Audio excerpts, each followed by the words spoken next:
মানুষকে নিয়ে সমালোচনা বন্ধ করে দেন। কেননা মানুষকে নিয়ে আপনারা সমালোচনা করেন, এগুলো ঠিক না।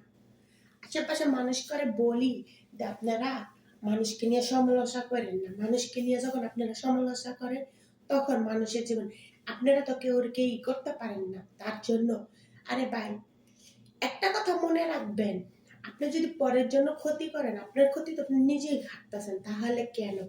আপনিও সফলতা চান, আপনি চেষ্টা করেন সফলতা যাওয়ার জন্য, মানুষের জীবন উন্নয়ন করার জন্য। তাহলে কেন আপনারা পরের সফলতার সাথেই করবেন? আমি বুঝি না।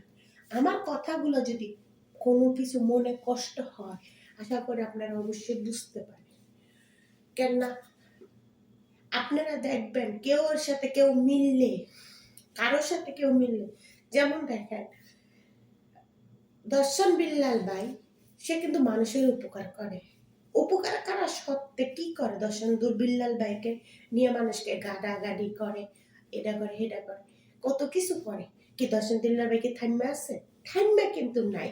তিনি ঠিক হয়ে বাইরে আনিছে। তাহলে কেন আপনারা মানুষের জন্য মানুষকে, পৃথিবীতে কেউ না কেউ কিছু করতে হলে, আগ্রহীতে হইলে তার পরিবর্তে সব কিছু যেতে হবে, বুঝছেন?